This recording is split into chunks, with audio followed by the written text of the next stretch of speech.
जय हिंद महारथियों। मैं सूरज कुमार और आपका स्वागत है सौर परिवार वाले क्लास में। तो इस सौर परिवार वाले क्लास में अपने लोग महत्वपूर्ण करेंट अफेयर को सॉल्व करते हैं, जो कि किसी भी एग्जाम के लिए आपको बहुत ही वीवीआई होता है और हर एक एग्जाम में यह सवाल कहीं ना कहीं किसी न किसी रूप में आपको आएगा ही। तो चलिए स्टार्ट करते हैं आज का अपना ये करेंट अफेयर वाला क्लास, जिसे कि अपने लोग सौर परिवार वाले क्लास के नाम से जानते हैं। तो आपका स्वागत है रीडिंग प्लेस में। और अगर आपको वीडियो अच्छा लगेगा तो इसे लाइक कर दीजिएगा, सब्सक्राइब कर दीजिएगा और शेयर भी कर दीजिएगा। तो चलिए स्टार्ट करते हैं बिना देर किए हुए ही अपना ये आज का पहला सवाल। तो क्या हो जाएगा आपको आज का पहला सवाल, यहाँ पे लिखा हुआ है क्वेश्चन। क्वेश्चन है यूएन की वैश्विक ग्रीन हाउस गैस उत्सर्जन रिपोर्ट के अनुसार वर्ष 2024 में सर्वाधिक उत्सर्जन कहाँ हुआ है। तो देखिए यहाँ पे क्वेश्चन को सबसे मेन इंपॉर्टेंट है समझना है। ठीक है, क्वेश्चन क्या कर रहा है यहाँ पे, ग्रीन हाउस गैस और वो भी कैसा, वैश्विक। और कौन ये रिपोर्ट जारी किया है, तो यूएन ने रिपोर्ट जारी किया है। तो आपको पता है कि ये ग्रीन हाउस गैस क्या होता है। तो देखिए सिंपल सी साधारण भाषा में समझिए कि ग्रीन हाउस गैस कहते हैं कि जो धरती के तापमान को बढ़ा देता है, जो टेम्परेचर को जो है सो बढ़ा देता है, तो उसी को कहा जाता है। ठीक है, उसी को कहा जाता है ग्रीन हाउस गैस। तो वही कह रहा है यहाँ पे, फिर से क्वेश्चन को देखिए। कह रहा है यूएनए के वैश्विक ग्रीन हाउस उत्सर्जन रिपोर्ट के अनुसार वर्ष 2024 में सर्वाधिक उत्सर्जन कहाँ हुआ है। ठीक है, सर्वाधिक उत्सर्जन कहाँ हुआ है सो बता रहा है, यानी कि इस बार का कहाँ हुआ है सो। तो ये हो जाएगा आपको आंसर बताना है। आपको यहाँ पे 5 ऑप्शन है, तो 5 ऑप्शन में से आंसर क्या हो जाएगा, ये आपका ऑप्शन नंबर बी, यानी कि भारत। भारत में जो है ये उत्सर्जन हुआ है। तो देख सकते हैं यहाँ पे। तो चलिए इसका ये यहाँ पे इंग्लिश में हो गया, इसका इंडिया हो जाएगा।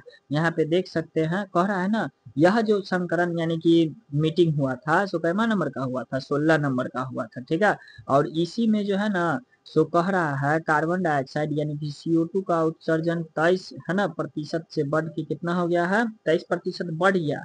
इन्हें कि पहले कुछ और था, अब सॉरी 23 हम यहाँ पे बोल रहे हैं, 2.3। इन्हें कि पहले कुछ और था, यानी कि इतना प्रतिशत बढ़ गया है। और बढ़ के कितना हो गया है अब, 57.7 गीगा टन है ना समतुल्य हो गया है। इसमें सर्वाधिक उत्पादन यानी कि कौन हुआ, इसमें भारत में हुआ। उसके बाद आपको आ जाता है चीन, उसके बाद आ जाता है रूस, उसके बाद आ जाता है इंडोनेशिया और यूएसए। ठीक है, तो आपको यहाँ पे समझ में आ गया। तो चलिए अब चलते हैं नेक्स्ट सवाल पे। नेक्स्ट सवाल क्या हो जाएगा आपको, द नेक्स्ट सवाल है क्वेश्चन नंबर 2।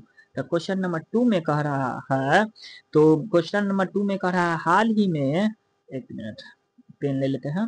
कह रहा है हाल ही में दुनिया का पहला कैशलेस सोसाइटी देश कौन सा बना है। यानी कि कैशलेस सोसाइटी यानी कि अब वहां पे कैश नहीं चलेगा, वो जो मतलब हार्ड करेंसी होता है, जो आप पैसा रुपया पैसा कागज वाला जो छूते रहते हैं, वो अब नहीं चल रहा है। जितना भी चीज हो रहा है भाई साहब सब ऑनलाइन से हो रहा है। तो लीजिए आंसर है यहाँ पे, अगर पहचानते हैं तो लगा दीजिए मैं भी क्या कहते हैं टिक, है ना, ओपन चैलेंज, है ना, पहचानते हैं।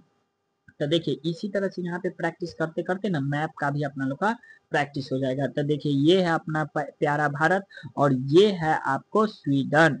क्या है, ये स्वीडन है, यानी कि आप लगा ये दीजिए, यानी कि ये हो गया option number A is the right answer. Option number A is the right answer. ठीक है, तो स्वीडन हो गया था। आप यहाँ से लोकेशन देख सकते हैं, भारत से लोकेशन। ठीक है, कोई भी मैप आता है ना तो उसको अपने भारत से तुलना करके देखिए। और हम भी कोशिश करते हैं कि आपके सामने में ऐसा मैप लगाया जाए कि जिसमें भारत से तुलना करके हो। अगर उस तरह से नहीं हो पाता है तब तो कोई बात नहीं, लेकिन हम मेरा यही कोशिश रहता है। ठीक है, तो चलिए आप चलते हैं नेक्स्ट सवाल पे। क्या हो गया इसका, स्वीडन हो गया। ठीक है, तो देखिए यहाँ पे कह रहा है ना इसके डिटेल में, क्या कह रहा है डिटेल में, तो डिटेल में कह रहा है आपको कि दुनिया का पहला है ना आधिकारिक तौर पे जो है सो ये कैशलेस सोसाइटी जो है सो कौन बन गया है, तो स्वीडन बन गया है। अब यहाँ पे जो है 1% से भी कम जो है ना सो लेन देन जो होता है सो नगद में किया जाता है। बाकी नहीं तो सब फोन से कर दिया जाता है। फोन का जो एप्लीकेशन होता है उसके माध्यम से या कार्ड के माध्यम से या डिजिटल भुगतान कर दिया जाते रहता है। देख रहा है ना, यानी कि फोन के ऐप से ये सब से किया जाते रहता है। तो चलिए अब नेक्स्ट सवाल पे चलते हैं। तो नेक्स्ट सवाल है आपका ये क्वेश्चन नंबर 3। क्वेश्चन नंबर 3 में कह रहा है कि हाल ही में कह रहा है एनर्जी एफिशिएंसी सर्विसेज लिमिटेड ने, कौन है, एनर्जी एफिशिएंसी सर्विसेज लिमिटेड ने भारत की सबसे बड़ी भूतापीय ऊर्जा परियोजना कहाँ स्थापित की है, ठीक है, कहाँ स्थापित किया है तो बताना है। तो आपके सामने में यहाँ पे 5 ऑप्शन है और उसका सही आंसर बताना है। आपको यहाँ पे कुछ आ रहा है समझ में, ये जो बताया जा रहा है भूतापीय ऊर्जा परियोजना, तो भूतापीय ऊर्जा होता क्या है। तो देखिए यहाँ पे आपको कितना अच्छा पिक्चर बना के दिया गया है। जैसे मान लीजिए कि धरती के अंदर हुआ है ना, तो ये तो इसमें कम में दिया है, एक मिनट, हाँ चलिए आप देखें इसमें तो थोड़ा सा कम में दिया है। ये क्या होता है कि इधर से गहराई से यहाँ पे डाला जाता है और इसमें पाइप लगाया जाता है, जिससे क्या होता रहता है, धरती के अंदर तो बहुत सारा गर्मी है, तो जिसके कारण ये गर्मी जो यहाँ से पास होता है, गर्मी क्या होता है यहाँ से पास होता है, और वही फिर भाप बन के यहाँ पे से निकलता है, और वही भाप यहाँ पे टरबाइन बना रहता है, तो उसको टरबाइन को नचा देता है, जिसके कारण यहाँ पे बिजली उत्पादन हो जाते रहता है। तो यही प्रोसेस यहाँ पे लगा दिया जाते रहता है, जिसके कारण जो है ना सो बिजली का उत्पादन होता है। और ये जो है ना एकदम नेचुरल, क्या कहते हैं, नेचर फ्री है, इसमें किसी भी तरह का प्रदूषण नहीं होता है, कोई भी तरह का पोल्यूशन नहीं होता है, बहुत ही अच्छा एनर्जी है कहने का मतलब, ठीक है। तो हाँ थोड़ा सा माइक का इसमें आवाज मेरा भारी आ रहा होगा, काहे कि यहाँ पे थोड़ा सा ज्यादा शोर उर होता है ना, तो इसका मतलब कि ज्यादा माइक का जो है ना नॉइस कैंसिलेशन वाला है, तो ये थोड़ा सा भारी कर देता है, तो थोड़ा सा एडजस्ट कीजिएगा, लेकिन कोई दिक्कत नहीं। तो चलिए अब इसका आपको आंसर बताना है कि कहाँ करा है ना, एनर्जी एफिशिएंसी सर्विसेज लिमिटेड ने कहाँ पे करा है भारत की सबसे बड़ी भूतापीय ऊर्जा परियोजना को यानी कि स्थापित किया, यानी कि धरती से लिया है ऊर्जा। तो क्या हो जाएगा इसका आंसर, इसका आंसर हो जाएगा आपको ऑप्शन नंबर ए, यानी कि आंध्र प्रदेश में, ठीक है, आंध्र प्रदेश में इसका किया गया है। तो चलिए थोड़ा सा देख लेते हैं आंध्र प्रदेश का लोकेशन। तो देखिए यही अपना पूरा प्यारा भारत है और यहीं पे आंध्र प्रदेश का ये लोकेशन देख रहे हैं, ठीक है, आंध्र प्रदेश हो गया इसका आंसर। तो क्या हो जाएगा यहाँ पे डिटेल में देख रहे हैं, कर रहे हैं ना, आंध्र प्रदेश में जो और भी थोड़ा जाइएगा तो ये करा अराकू घाटी और विशाखापट्टनम में, ये जो है ना पायलट प्रोजेक्ट के तरह यानी कि लागू किया है। पायलट प्रोजेक्ट मतलब क्या होगा कि इसको लागू करके देखा है, फिर अगर ये सक्सेस होगा ना तो किसी किसी कहीं कहीं और भी इसको लागू करेगा, ठीक है। तो चलिए आप नेक्स्ट सवाल पे चलते हैं। नेक्स्ट सवाल है आपको क्वेश्चन नंबर 4। क्वेश्चन नंबर 4 में क्या कर रहा है, क्वेश्चन नंबर 4 में कर रहा है हाल ही में सर्वोच्च न्यायालय ने किस अनुच्छेद के तहत गिरफ्तारी के कारण लिखित रूप से देने का निर्णय लिया है। कह रहा है कि आप किसी को गिरफ्तार करने जा रहे हैं ना भाई साहब, तो आपको जो है ना उसको लिखित रूप में बताना पड़ेगा, है ना, ऐसे नहीं कि बोल के चलो कि तुमको हम ले चल रहे हैं, तुम बदमाश, मतलब कि तुम पे जो यानी कि क्या कहते हैं क्राइम का दोष लगा है, तो लिखित रूप में देना पड़ेगा, इसे हुरार ले नहीं जा सकता है, ठीक है। तो ये किस अनुच्छेद के जो है ना सो यानी कि अंतर्गत में ये दिया गया है। तो देखिए जैसा कि आपको पता है कि अपना लोग का भारतीय संविधान है, उसमें भाग जो है सो आपको भाग 3 आता है, ठीक है, भाग को जो है ना रोमनी में लिखा जाता है, भाग 3 आता है।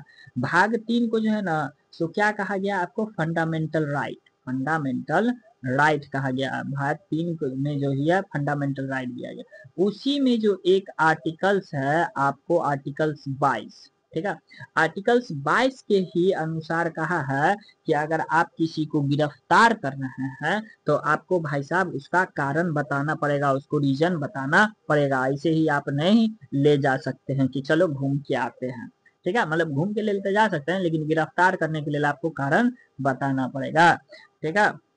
तो क्या हो जाएगा इसका आंसर, इसका आंसर सी हो गया आपको, यानी कि आर्टिकल 22, अनुच्छेद 22, ठीक है। तो वही इसमें बताया गया है, ठीक है, कि आपको लिखित रूप में देना पड़ेगा, यही अनुच्छेद 22(1) के तहत बताया गया है, ठीक है। तो चलिए आप नेक्स्ट सवाल पे चलते हैं। तो नेक्स्ट सवाल है आपको क्वेश्चन नंबर 5। तो क्वेश्चन नंबर 5 में क्या करा भारतीय वन्य जीव संस्थान के रिपोर्ट के अनुसार भारत में दर्ज गिद्धों की घोंसलों की संख्या लगभग 63% कहाँ है, यानी कि 63% गिद्ध वही है भाई साहब, है ना, उसका घोंसला देख करके देखिए कितना क्यूट लग रहा है ना, ये भाई साहब आप तो देखने ही के लिए नहीं मिलता है, फोटो में देख करके इसका क्या करता है सकते हैं, अपने मन को तसल्ली देख लिए कि हमने गिद्ध देखा है। ठीक है, हम ही लोग का गलती है, हम ही लोग इतना पॉल्यूशन कर रहे हैं कि इस लोग के रहने के लिए आवास ही नहीं है। तो खैर छोड़िए, यहाँ पे कह रहा है 63%। तो 63% कहाँ है? तो 63% है आपको ये मध्य प्रदेश और राजस्थान, इसी दोनों को मिला करके 63%, यानी कि 100% में से समझिए 63% जो है सो इसी दोनों में है, यानी कि option D is the right answer, A और बी दोनों हो जाएगा। ठीक है, तो मध्य प्रदेश और क्या है, राजस्थान में। तो चलिए थोड़ा सा मध्य प्रदेश को निहारते हैं कि कहाँ है भाई साहब मध्य प्रदेश और राजस्थान। तो कहाँ है आपका मध्य प्रदेश और राजस्थान? तो ये हो गया आपका मध्य प्रदेश, ये हो गया आपका राजस्थान, ये है हमारा प्यारा भारत। तो ठीक है, क्या हो जाएगा इसका आंसर? बोथ हो जाएगा। ठीक है, तो क्या दिया गया है इसका में देख लेते हैं थोड़ा सा। करा ना, इसमें ज्यादा कुछ दिया हुआ है ना। करा भारतीय वन संस्थान रिपोर्ट के अनुसार भारत में लगभग 63% गिद्धों घोंसला मध्य प्रदेश और राजस्थान में पाया गया है। तो इसके लिए इतना ही डिटेल काफी है। तो चलिए, अगर एग्जाम में आना रहेगा तो इसी में से पूछ लेगा। तो नेक्स्ट सवाल है आपको क्वेश्चन नंबर 6। क्वेश्चन नंबर 6 में कह रहा है हाल ही में स्पेस किड्स हाल ही में स्पेस किड्स इंडिया द्वारा विकसित भारत का पहला इलेक्ट्रिक रॉकेट कौन सा है? क्या है क्वेश्चन? स्पेस किड्स इंडिया द्वारा विकसित भारत का पहला इलेक्ट्रिक रॉकेट कौन सा है? ये है, नाम बताना पड़ेगा, ये फोटो देख के हो जाएगा, नाम बताना होगा। क्या हो जाएगा इसका नाम? बताइए बताइए। ठीक है, तो इसका नाम हो जाएगा आपको ऑप्शन नंबर, क्या लिख रहे हैं, बी नहीं ए। हाँ, क्या हो जाएगा? ऑप्शन नंबर ए नहीं, बी होगा बरखुरदार, है ना, यानी कि वायुपुत्र। इसका नाम है वायुपुत्र। तो देख रहे हैं ये क्या है? इलेक्ट्रिक रॉकेट है। इसमें आप इसको जो देखते हैं, जब रॉकेट जो उड़ता है तो नीचे में देखते खूब प्रदूषण फेंकते रहता है, आग निकलते रहता है, उससे प्रदूषण भी ना होता है। तो वो है, तो अभी जो इलेक्ट्रिक रॉकेट होगा तो इसमें प्रदूषण नहीं देगा। समझ ना बात? हाँ, तो चलिए समझ गए तो अच्छी बात है। तो क्या हो जाएगा इसका? वायुपुत्र। तो वायु में उड़ेगा वायुपुत्र। ठीक है, तो वायुपुत्र कौन है? बजरंगबली। हाँ, चलिए क्या हो जाएगा इसका? वायुपुत्र। तो चलिए इसके बारे में क्या डिटेल खबर है अपने सामने में, तो चलिए इसका करते हैं। कर है स्पेस किड्स, है ना, इंडिया द्वारा विकसित भारत का पहला इलेक्ट्रिक रॉकेट का नाम क्या है? वायुपुत्र है। तो याद रखिएगा बस, यानी पॉइंट टू पॉइंट जो थोड़ा सा उससे रिलेटेड बात रहेगा ना तो वो हम आपको बता दिया करेंगे, नहीं तो जो ये करेंट अफेयर है जितना इसका वेटेज रहेगा उतना ही ना देगा। डेली देखने से होता है कि इसका लिंक बना हुआ रहता है, कोई कोई सोचता है कि एक के महीना में एगो देख लेंगे हो जाएगा, नहीं भाई साहब, डेली देखिए, छोटा रहेगा वीडियो, कोई दिक्कत नहीं है, लेकिन जितना भी क्वेश्चन नंबर रहेगा एकदम वीवीआई क्वेश्चन रहेगा। ये फालतू का चीज सब बात करने से कुछ नहीं रहता, वो सब याद नहीं रहता है, लेकिन टाइम इंगेजिंग हो जाते रहता है ज्यादा। ठीक है, तो चलिए क्वेश्चन नंबर 7 है। क्वेश्चन नंबर 7 का रहा है भारतीय वायुसेना की 63वें वर्षगांठ का समारोह कहाँ आयोजित होगा? ठीक है, कैमा नंबर का है? 63 हम पढ़ दिए, जबकि 93 रहे, गलती पढ़ दिए। ठीक है, आपको याद रहेगा हम कि 63 पढ़ दिए थे, है ना। डिस्लेक्सिया के कारण होता है, जो अक्षर रहता है लिखा उसका, है ना, के अलावा दूसरा अक्षर पढ़ देना। ठीक है, ये नहीं कि हमको है डिस्लेक्सिया, पढ़ने में फ्लो फ्लो में हो जाता है। तो चलिए क्या हो जाएगा इसका आंसर? इसका आंसर है आपको बताना, है ना। आप सबसे पहले बताइए, नहीं हम ही को बताना पड़ेगा। आप बताइएगा अभी तो हम थोड़ी ना सुनेंगे। कमेंट बॉक्स में लिखिए, नीचे कमेंट बॉक्स में लिखिए, हम देख तो सकते हैं, सुनेंगे नहीं, लेकिन भाई साहब देख सकते हैं। ठीक है महारथियों, तो क्या हो जाएगा इसका आंसर? लगा दिए है ना। तो इसका आंसर हो जाएगा आपको ऑप्शन नंबर डी, यानी कि गुवाहाटी। गुवाहाटी में इसका जो है सो लॉन्च किया गया है। तो चलिए अब इसके बारे में डिटेल से थोड़ा सा देख लेते हैं कि क्या है। गुवाहाटी कहाँ पड़ता है? असम में। देखिए यही अपना प्यारा भारत है, इसको बड़का करके बनाया गया है। असम, देखिए असम है ये, है ना, असम। चलिए असम का भी नक्शा बनाना एकदम आसान हो जाएगा ना, त्रिभुज की तरह लग रहा है। क्या हो जाएगा? गुवाहाटी। तो इसके बारे में क्या है पिटारा में? तो कह रहा वर्षगांठ समारोह में कर रहा है हिस्से के रूप में एक भव्य भव्य फ्लाई पास्ट और एयर शो गुवाहाटी में ब्रह्मपुत्र नदी के ऊपर 9 नवंबर 2025 को आयोजित किया जा रहा है, यानी कि ये कल संडे को हुआ है। ठीक है, तो चलिए अब आगे देखते हैं।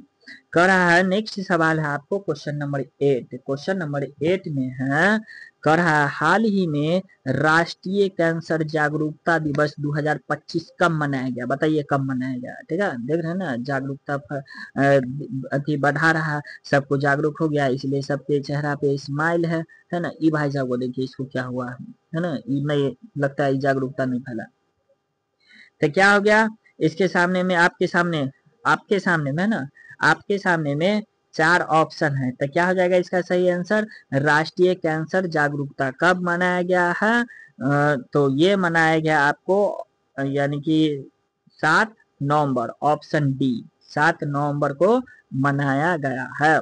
ठीक है, ये तो आपको थंबनेल में भी देखे होंगे इसको। ठीक है, तो हमको लगता है नॉर्मली सबको पता ही रहता है। चल क्या हो जाएगा इसका? 7 नवंबर। ठीक है, क्या है इसके बारे में डिटेल से दिया हुआ, तो चलिए पढ़ते हैं।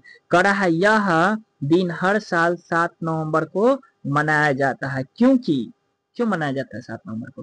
क्योंकि यह नोबेल पुरस्कार विजेता वैज्ञानिक मैडम क्यूरी का जन्मदिन है। तो मैडम क्यूरी के जन्मदिन पर ये नोबेल प्राइज जीती थी, इसीलिए मनाया जाता। उन्होंने कैंसर के खिलाफ लड़ाई में महत्वपूर्ण योगदान दिया था। करा इस दिन का उद्देश्य कैंसर के प्रति भय को कम करना और लोगों को समय पर जांच करने के लिए प्रेरित करना था। पहले तो भय हटाइए और उसके बाद जांच करने के लिए प्रेरित कीजिए। ठीक है, तो हो गया ऑप्शन डी। चलिए अब नेक्स्ट सवाल पे चलते हैं। नेक्स्ट सवाल है क्वेश्चन नंबर 9। क्वेश्चन नंबर 9 में क्या कर रहा है? तो क्वेश्चन नंबर 9 में कह रहा है हाल ही में मनोहर पर्रिकर युवा वैज्ञानिक पुरस्कार 2025 से किसे सम्मानित किया गया है? हाल ही में मनोहर पर्रिकर युवा वैज्ञानिक पुरस्कार 2025 से किसे सम्मानित किया गया है? तो इसे सम्मानित किया गया है। आप भी कहिएगा क्या सर जी आप लोग मजाक करते हैं, अगर हमको नाम ही पता रहता तो नहीं बता देते। ठीक है, तो देखिए चेहरा है लेकिन नाम नहीं बता सकते हैं आप लोग। ठीक है, तो चलिए हम बता देते हैं, हमको तो पता है, जब हमको पता है तो हम आपको बता भी सकते हैं। तो क्या हो जाएगा इसका आंसर? इसका आंसर हो जाएगा आपको सी, यानी कि डॉक्टर साई गौतम। यही भाई साहब है डॉक्टर साई गौतम। ठीक है, ये भी लग रहा है देखिए किसी को पढ़ा ही रहे हैं, माइक लगा लिया हम। डॉक्टर साई गौतम है, तो इन्हीं को मिला है कौन क्या है?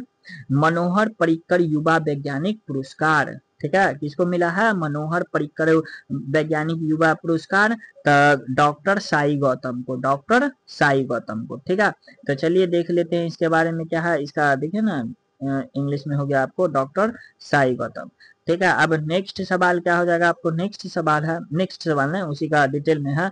कह रहा है कि डॉक्टर साई गौतम गोपाल कृष्णन को क्या है मनोहर पर्रिकर युवा युवा वैज्ञानिक पुरस्कार 2025 से सम्मानित किया गया है। ठीक है, ये भी डिटेल में दिया है लेकिन उतना काम का नहीं है, मेन काम का तो यही है ना, ये सब डिटेल में करके क्या करेंगे? अगर आपको लग रहा हो तो यहाँ पे लिख दिए, आप इसको पढ़ लीजिएगा। ठीक है, तो चलिए आप नेक्स्ट सवाल पे चलते हैं। ठीक है, इस सवाल को देख करके मन खुश हुआ है ना? क्या है? इतिहास का बात है भाई साहब। करा हाल ही में करा शहीद वीर नारायण सिंह स्मारक सह जनजातीय स्वतंत्रता सेनानी संग्रहालय का उद्घाटन कहाँ हुआ है? और हमको लग रहा है कहीं ना कहीं ये एग्जाम के लिए पॉइंट ऑफ व्यू से बहुत इंपॉर्टेंट है। काहे कि देख रहे हैं यहाँ पे जनजातीय लगा रहे थे, जनजातीय वाला सब जहाँ पे भी आता है ना, ये थोड़ा सा एग्जाम के लिए अभी जो है बहुत ही मतलब कि फेवरेट सवाल हो जाता है एग्जामिनर के लिए। ठीक है, किसी भी एग्जाम के लिए, तो थोड़ा सा इस सवाल को जो है ना ध्यान से देकर के लिखिएगा। क्या हो जाएगा इसका सही आंसर? इसका सही आंसर हो जाएगा ऑप्शन नंबर ए, यानी कि छत्तीसगढ़। ठीक है, मोदी जी को देख रहे हैं यहाँ पे यही उद्घाटन किए हैं, है ना, यही सब जो है सब डिजिटल फॉर्म में दिया गया है। ठीक है, बहुत अच्छा है। तो कहाँ गया गया? छत्तीसगढ़ में। तो चलिए थोड़ा सा छत्तीसगढ़ का लोकेशन निकालते हैं। ठीक है, यही छत्तीसगढ़ है, ये अपना प्यारा भारत है और यही छत्तीसगढ़ है। तो क्या हो जाएगा इसका? छत्तीसगढ़ में। ठीक है, तो चलिए अब यहाँ पे देखते हैं इसके डिटेल में क्या है। करा है वीर शहीद है ना, शहीद वीर नारायण सिंह करहा स्मारक सह जनजातीय स्वतंत्रता सेनानी संग्रहालय का उद्घाटन कहाँ हुआ है? छत्तीसगढ़ में हुआ है। करहा प्रधानमंत्री नरेंद्र मोदी ने 1 नवंबर को छत्तीसगढ़ के स्थापना दिवस के अवसर पर, तो देखिए यहाँ पे से भी सवाल आ गया कि छत्तीसगढ़ का स्थापना दिवस कब होता है? तो 1 नवंबर को होता है। करा अवसर पर नवा रायपुर अटल नगर, कहाँ है? नवा रायपुर अटल नगर में इस संग्रहालय का उद्घाटन किया है। यह भारत का पहला पूर्ण डिजिटल जनजातीय संग्रहालय है। तो ये याद रखिएगा भाई साहब, पूर्ण डिजिटल भी और जनजातीय भी है, ठीक है। तो हो गया अब अपने लोग को। और यहाँ पे से फिर से मैं आप लोग से कहना चाहूंगा कि वीडियो में अगर कुछ भी आप चेंज करना चाहते हो, सुधार करना चाहते हो, तो आप उसे नीचे कमेंट बॉक्स में बताइएगा, ताकि हम जो है ना उसको अच्छे से चेंज करके आपके लिए नए नए तरह का हम आपको क्या करते रहते हैं, चेंजिंग ला करके, ताकि वीडियो और भी बेहतर से बेहतर बन सके, ठीक है। तो अब रहने देते हैं और मिलते हैं अब नेक्स्ट क्लास में, ठीक है। अगर आपको वीडियो अच्छा लगा हो तो इसे लाइक कर दीजिएगा, शेयर कर दीजिएगा और सब्सक्राइब कर दीजिएगा। तब तक के लिए जय हिंद, जय भारत।